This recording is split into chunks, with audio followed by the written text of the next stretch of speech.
Hello guys, आपका हमारे YouTube channel में एक ऐसे स्टडी में आपका स्वागत है। मैं कपिल। आपको जो है फिजिक्स में जो है हमने क्लास 10th का चैप्टर नंबर 10th प्रकाश का परावर्तन तथा अपवर्तन में हमने पढ़ लिया था। प्रकाश की प्रॉपर्टी पढ़ ली थी, प्रकाश के परावर्तन के नियम पढ़ रहे थे और हमने समतल दर्पण पढ़ लिया था। समतल दर्पण की प्रॉपर्टी पढ़ ली थी। अब बात आती है गोलीय दर्पण की। देखो, गोलीय दर्पण जो है कुछ शब्दकोश हैं, जैसे ध्रुव। ध्रुव क्या है?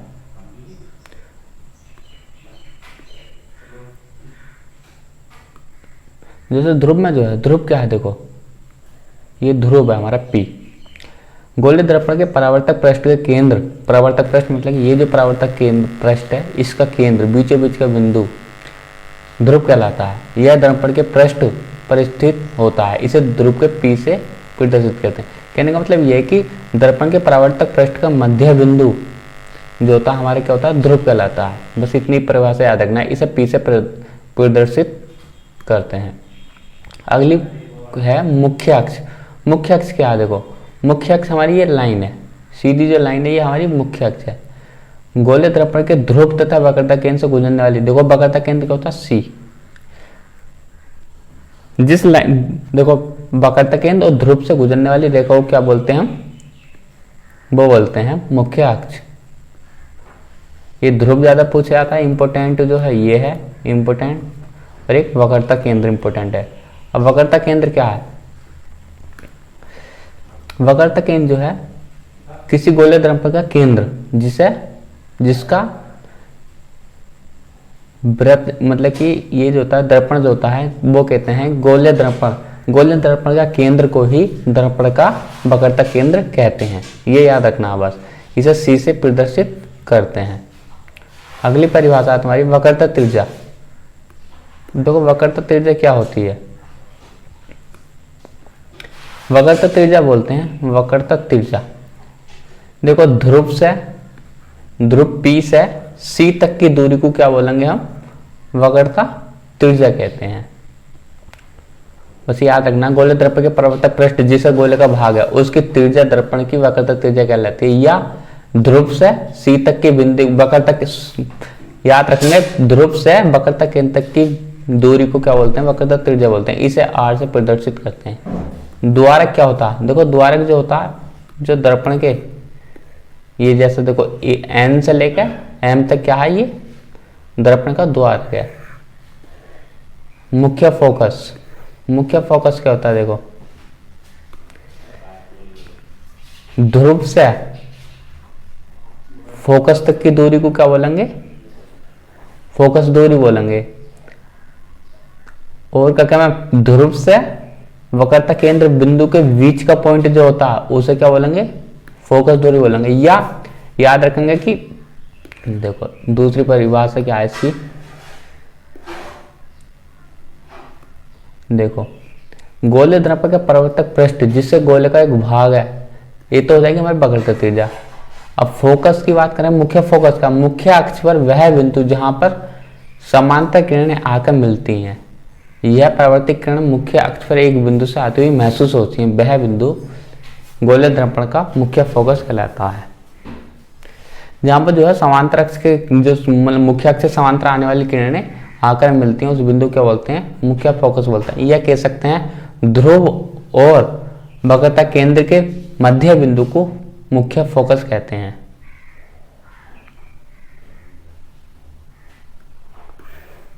अब जैसे हमसे पूछेगा, ये बहुत ज्यादा इंपॉर्टेंट है विकल्प के टाइम। मुख्य फोकस दूरी क्या है? गोलीय दर्पण के ध्रुव से मुख्य फोकस तक के मध्य दूरी को फोकस दूरी कहते हैं। वक्रता त्रिज्या क्या हो जाएगी?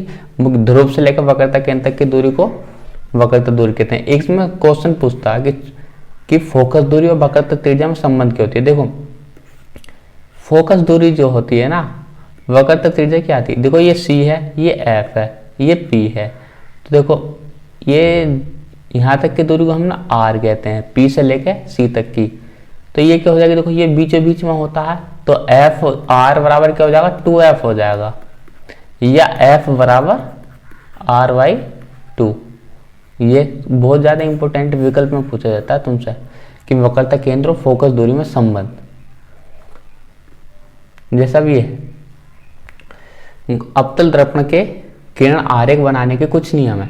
और जब ये अवतल दर्पण द्वारा हम ये आरेख जो बनाते हैं, इनके भी तो कुछ नियम होते हैं। पहला नियम ये है कि दर्पण के मुख्य अक्ष के समांतर प्रकाश किरण, जो ये है देखो मुख्य अक्ष के समांतर ये प्रकाश किरण आज और ये प्रकाश किरण, मुख्य अक्ष के समांतर प्रकाश किरण अवतल दर्पण के मतलब कि इस अवतल दर्पण से परावर्तन के पश्चात जो है ये मुख्य फोकस अक्ष से गुजरती है। पहला नियम ये है कि जो किरण मुख्य अक्ष के समांतर आती है वह दर्पण से परावर्तित होने के बाद मुख्य फोकस से होकर गुजरती है। दूसरा नियम ये है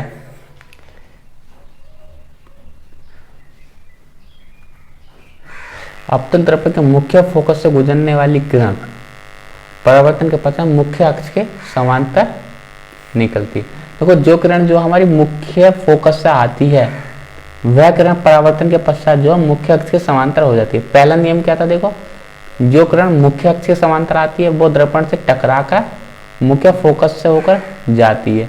दूसरा नियम क्या है, मुख्य फोकस से होकर आने वाली किरण जो है दर्पण से टकराकर मुख्य अक्ष के समांतर चले जाती है।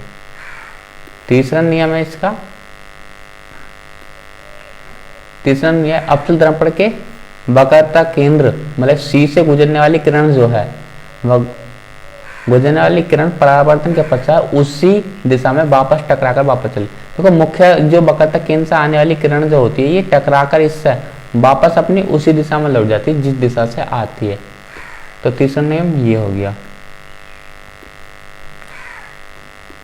अब अगला है चौथा नियम है, ये नियम याद करने की चीज है, ये जो भी चित्र बनेंगे हमारे। अवतल दर्पण के बिंदु P की ओर मुख्य अक्ष के तिर्यक दिशा में आपतित किरण तिर्यक दिशा में परिवर्तित होती है। आपतित किरण तथा परिवर्तित किरण आपतन बिंदु पर मुख्य अक्ष के समकोण बनाती। ये कह रहा कि जो ये किरण आती है ध्रुव पर जाती है, ये इससे टकराने के बाद वापस चली जाती है। मतलब कि एक तरीके से परावर्तन वाला नियम लग गया। आने वाली किरण परावर्तन के पश्चात वापस इतने मतलब कि इन दोनों के बीच में जो समकोण डिग्री बनाता। ये कह दिया कि आने वाली किरण ध्रुव पर टकराकर वह वापस लेती और मुख्य अक्ष के साथ आने वाली किरण जितना कोण बनाती है वह परावर्तन के बाद उतना ही कोण R बनाती है। बस ये नियम है। अगला है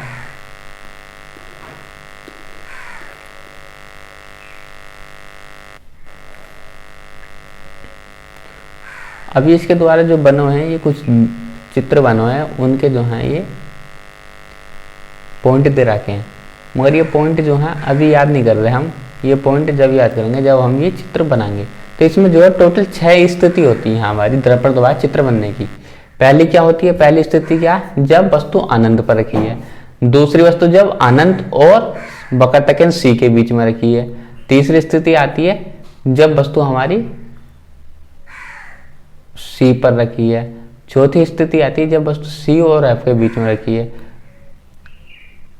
और पांचवी आती है हमारी जब वस्तु F पर रखी है। और छठी आती है जब वस्तु P और F के बीच में रखी है। तो देखो मैं इसे समझाता हूं तुम्हें क्या क्या स्थिति बनेगी। देखो तो किसी भी दर्पण के द्वारा अवतल दर्पण तो सही से बनाता हूँ मैं चित्र। कोई हमने ये लाइन ले और एक जो है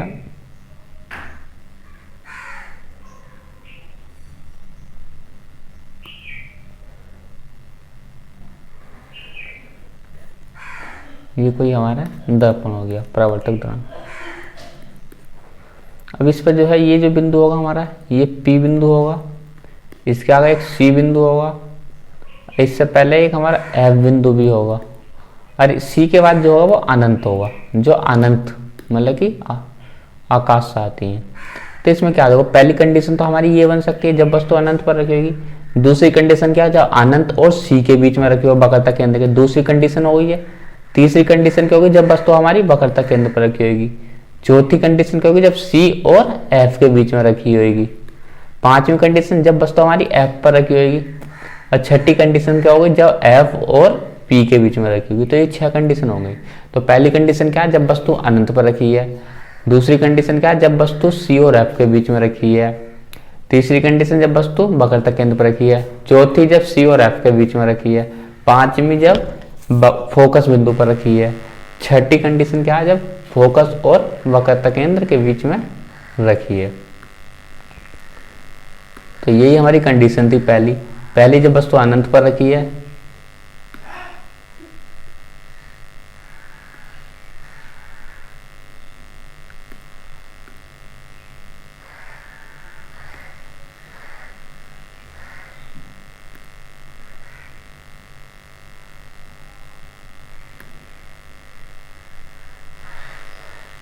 तो ये देखो,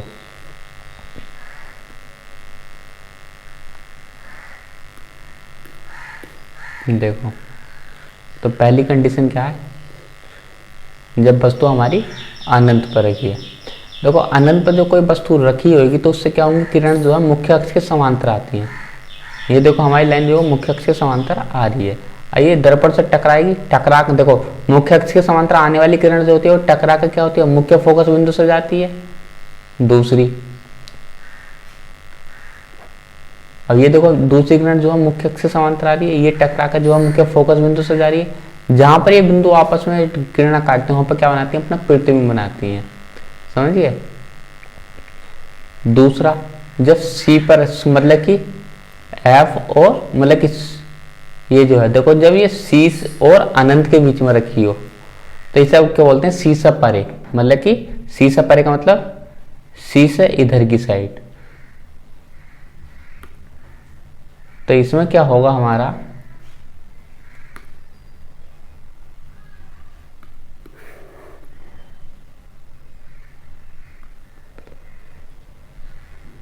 देखो, जब किसी भी वस्तु से जो है दो किरणें निकलती हैं। पहली किरण ये हो गई, पहली मुख्य अक्ष से समांतर आने वाली किरण क्या होगी, दर्पण से टकरा कर हमारी मुख्य फोकस से गुजर जाएगी। पहली किरण का नियम तो ये है। दूसरा किरण क्या है, दूसरी किरण जो है हमारी मुख्य फोकस से होकर जाती है, और जो फोकस से आती है किरण वो टकरा कर हमारी क्या होती है, मुख्य अक्ष से समांतर हो जाती है।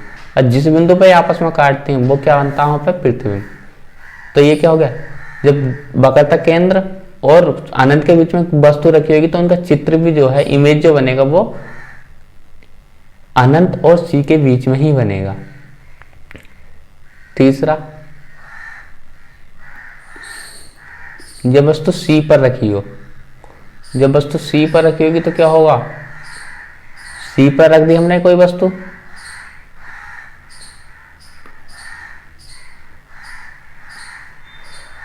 सी पर रख दी तो हर एक वस्तु से दो किरण निकलते हैं। एक तो मुख्य अक्ष से समांतर, मुख्य अक्ष से समांतर होने वाली किरण क्या होगी, वो दर्पण से टकराकर मुख्य फोकस होकर जाएगी। और दूसरी किरण क्या आती है, वो हमारी मुख्य फोकस होकर जाती है, मगर वो दर्पण से टकराकर मुख्य अक्ष से समांतर हो जाएगी। जहां पर ये बिंदु मिलती है वहां पर क्या होता है, अपने प्रतिबिंब बना ली। तो ये कंडीशन क्या है, जब वस्तु सी पर रखी होती है तो अपना प्रतिबिंब जो है अपनी लंबाई के बराबर ही बनाती है।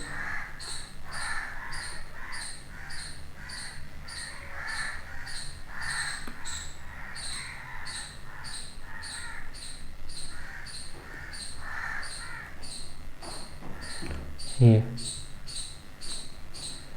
अब वस्तु क्या है, अब C और F के बीच में रखी है। जब वस्तु C और F के बीच में रखी है तो क्या होगा, देखो ये रख दी, इससे मुख्य पहली किरण तो मुख्य अक्ष से समांतर जाएगी, वो दर्पण से टकरा कर मुख्य फोकस होकर चली जाएगी। दूसरी किरण क्या होगी, मुख्य फोकस से जाती है, अब दर्पण टकराने के बाद मुख्य अक्ष से समांतर हो जाती है। जिस बिंदु पर काटते हुए क्या बनाती है, अपना प्रतिबिंब। तो इसमें प्रतिबिंब क्या होगा, सी से क्या बनेगा, सी से और अनंत के बीच में बनेगा प्रतिबिंब इसमें।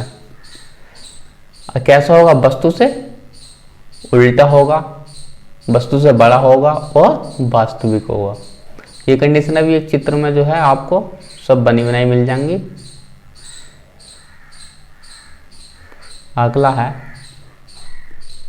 जब वस्तु F पर रखी है, F पर रखी तो क्या होगा, देखो वस्तु हमने F पर रख दी है, इससे किरण लिख रहेगी, मुख्य अक्ष के समांतर जाती है और वह दर्पण से टकरा कर मुख्य फोकस हो जाएगी, ये चलेगी। अब दूसरी किरण क्या होती है, वो हमारी फोकस होकर जाती है। जब फोकस बिंदु नहीं है तो हम क्या करेंगे, वक्रता केंद्र से गुजारेंगे उसे, वो जिस दिशा में जाती है वह उसी दिशा में वापस लौट के चली जाती है।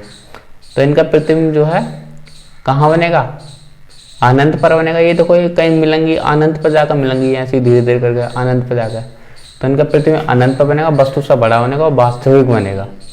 और छठी कंडीशन है हमारी, जब वस्तु F और P के बीच में रखी है, जब वस्तु F और P के बीच में रखी है, ये रखी F एरिया और P एरिया, तो इनसे क्या होगी, एक किरण लिख रहेगी जो हमारी मुख्य अक्ष तो अब है नहीं, मुख्य अक्ष से जाएगी। अब ये क्या करेगी, P से दर्पण ध्रुव पर जाएगी, उससे टकरा कर ये चली जाएगी। और ये जो होंगी आपस में पीछे मिलती हुई दिखाई देंगी हमारी किरण पीछे।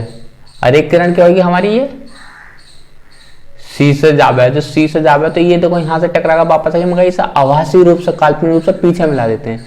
और जो C से टकरा कर जाती है, इसे हम पीछे काल्पनिक रूप से मिला देते हैं। तो ये जो है इमेज जो है इमेजनरी बनता है प्रतिबिंब, काल्पनिक आभासी प्रतिबिंब बनेगा। तो इसलिए जो है छठी कंडीशन पर जो है प्रतिबिंब सीधा बनेगा, वस्तु से बड़ा बनेगा, मगर आभासी बनेगा।